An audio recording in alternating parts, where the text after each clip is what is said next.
So, it's time to spoil Endgame. Hello everybody, my name is Daniel, and I'm going to be talking about spoilers for Avengers Endgame. Obviously, if you haven't seen the movie, please click away now and come back once you've seen it. I'm going to be doing 10 talking points listed chronologically in order of which they took place in the movie. So, number 1, Fat Thor is awesome. I understand the debate that's been going on the internet recently where Fat Thor is seen like, is it fatphobic? Is it making light of mental illness or depression or PTSD trauma, etc.? And I think by the time we get to Fat Thor, something I love about Endgame that Infinity War doesn't quite have is a management of tone. So at the beginning of the movie, when everything is super dour, you've got a darker sense. But as soon as we start to put in the rat and Ant-Man comes back and there's a glimmer of hope, we see that the tone starts leaning more towards an adventurous, sort of comic book spry type feeling. With Fat Thor, I love Hemsworth's portrayal of this guy that is trying to cloud his pain with excess. I like the kind of comedic Lebowski jokes at one moment, but as soon as somebody mentions the name Thanos, Hemsworth just completely shuts down, and those walls are completely shattered, and you see the pain and vulnerability of this guy that feels like he's failed not only his brother and his mom and his dad and his, world, but now the entire universe. Once Thor gets that hammer, he knows that the hammer chose him to use that weapon wisely.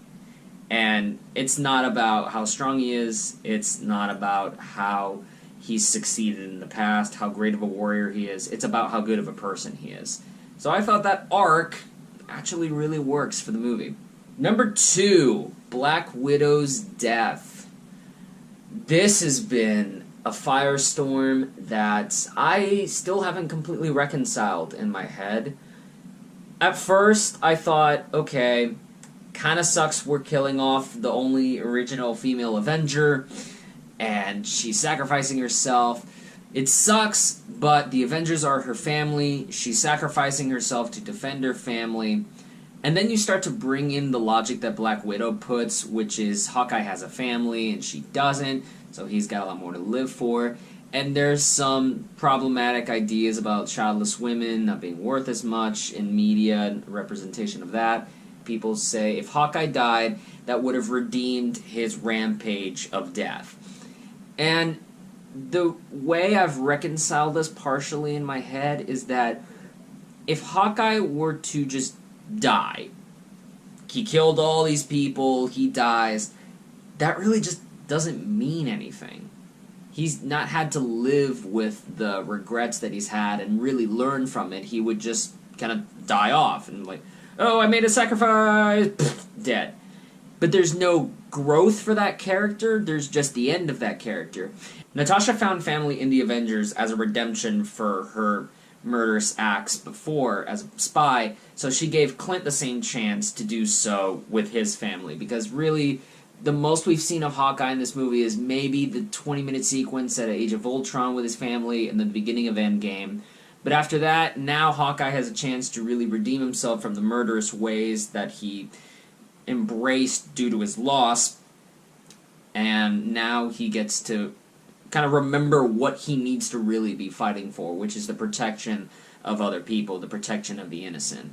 I understand that's not a perfect reasoning for why her death needed to be in the story, but that's the way I've reconciled it in my head. If you have differing opinions, please leave that in the comments below. Number 3, Cap wields Mjolnir. I know the Russos have explained that he could lift it in Age of Ultron, but he didn't want to ruin Thor's ego.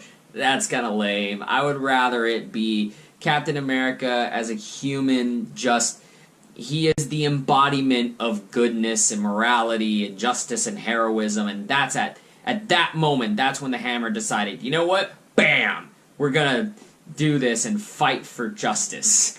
Number 4, side comment here. I love how the bulk of the Infinity Saga's grandest battle This culmination of 11 years and 22 movies boils down to a game of hot potato. Watch, some kid's gonna turn hot potato into Infinity Gauntlet and there's gonna be a bloodbath. Some kid takes like a plastic hammer and just... Number 5. Scarlet Witch is a badass. Scarlet Witch is easily powerful enough to destroy Thanos. The only reason she doesn't is because she's not tough. She's strong. She's a glass cannon. But for a hot moment there, Scarlet Witch, with the power of an Infinity Stone in her blood, was able to destroy Thanos' armor and basically almost kill the dude. And I feel like many reviews are ignoring how badass Scarlet Witch actually is. So I wanted to give her props here. I really want to see the Disney Plus show. I want to see Scarlet Witch just wreck shop. Number 6. Defending Captain Marvel. Look, Captain Marvel is a badass. And I really don't know what y'all wanted, because if she were to come and save the day, y'all would complain that she's a Mary Sue and a Deus Ex Machina, and that she just completely undercut the gravitas of this event. It wouldn't feel complete. It wouldn't feel like a cyclical thing. Screw off. And then there are people that are like, oh, my favorite part of the movie is when Thanos punched her in the face. Y'all are misogynists, and I need you off this website. Now we're going to talk about the facts here, because y'all are misjudging how strong this woman actually is. She took out Thanos' ship in one blow. She's the only one who bested him in hand-to-hand combat. Now, I know I mentioned Scarlet Witch, but that's not hand-to-hand, that's her powers. Like, actual fist fight, Captain America, no. Thor, no. Iron Man, no. Nobody's able to take Thanos head-on. And she was about to take him out. And so, Thanos, and one of the coolest parts of the movie, I think one of the most clever uses of this, he grabs the Infinity Stone, the Power Stone, and punches her in the face, and that knocks her out. Look, the last time we saw the power of the Power Stone was in Guardians, I think, Guardians of the Galaxy and Infinity War, but I'm going to reference Guardians of the Galaxy here. It took 5 people, one of them had to be a half Celestial, to just hold the stone. Captain Marvel gets hit in the face at point-blank range with the full power of a Power Stone, and it just knocks her out. Power Stone has killed countless of millions, but for Captain Marvel, it just knocks her out. Captain Marvel is the honey badger of the MCU. You know how honey badgers can get bitten by cobras and stung by bees, and the honey badger just sleeps it off? That's what Captain Marvel did with a whole Infinity Stone that controls one of the 6 tenements of the universe. Number 7. The dialogue I didn't quite dig was, and y'all are going to hate me for this one, the Avengers Assemble moment and the I Am Iron Man moment. Avengers Assemble just seemed kind of weird to me. Because one, he whispers it, which, like, bro, there are like 3 people that maybe heard you say that. And 2, that was after all the Avengers had already assembled. So the way I rewrote this scene in my head was Falcon says, on your left, Captain America tightens the shield, he smiles, he looks at Thanos, and as the portals open, he yells, Avengers, assemble, and then everybody comes out. That would be a really cool moment. The way it was just kind of funky. And the I Am Iron Man bit, I get it. I understand the cyclical nature of it. I think it was just like a weird, I think it was just a weird delivery from Downey. I don't really know. It sounds like a quip, but he's also exhausted from the power. I don't know, there's just something about the delivery of that didn't quite cinch as like a, ooh, like, quip line, snap, you know? Number 8, if you'll indulge me for a second. Iron Man 3, you think that he's abandoned all of this and he's just accepted the fact that his mind, that he doesn't need the suits to be powerful. But then he jumps right back into it in Age of Ultron because it's an addiction. He's insecure, he needs that power, but he doesn't know how to handle it.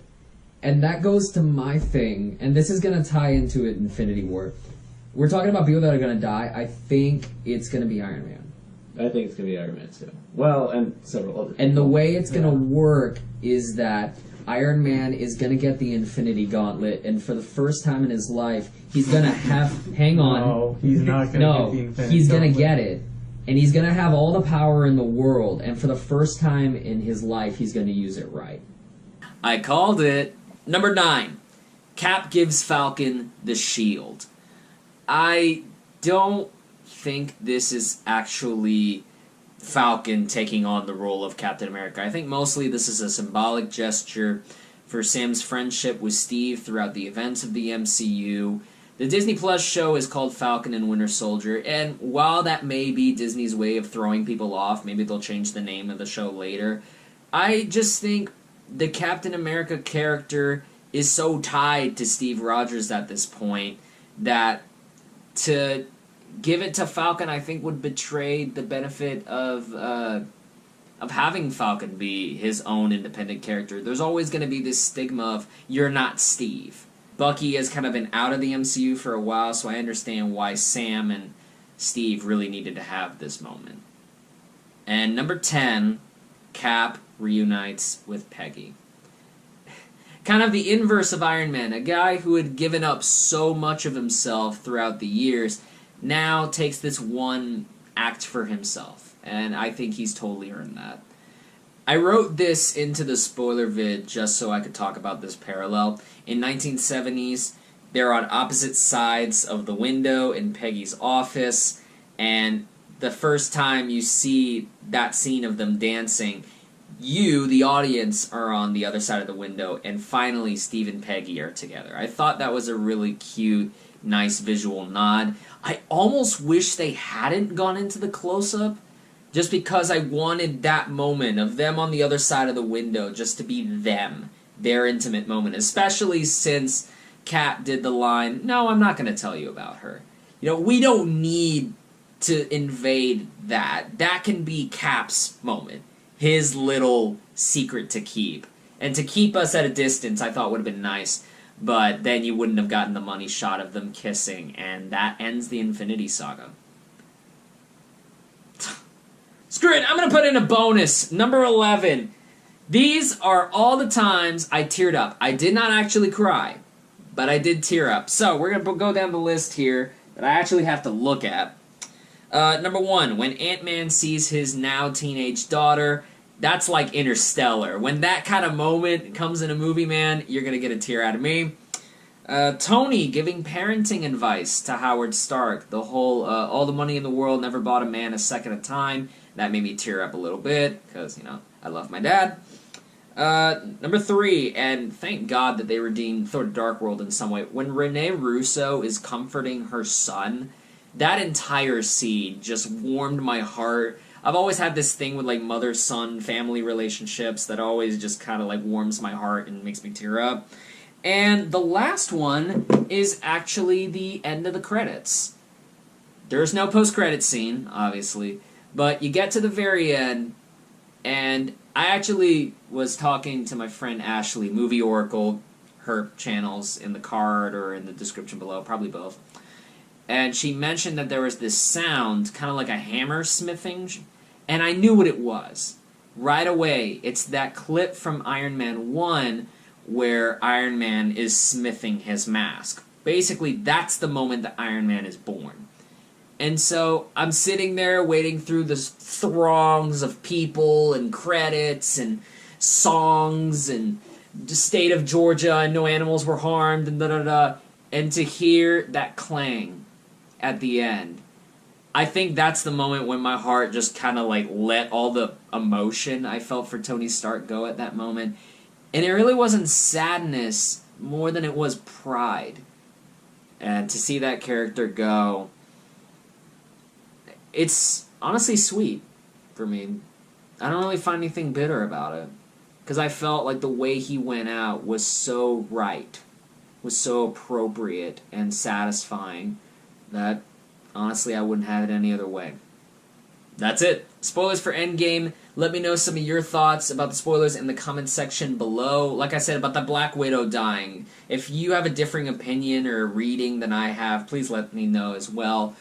If you like the video, go ahead and like it, subscribe to the channel, click that notification bell, because my YouTube schedule is not as rigid as other people's, so y'all will really need to rely on that notification bell to know, hey, Daniel has a new video.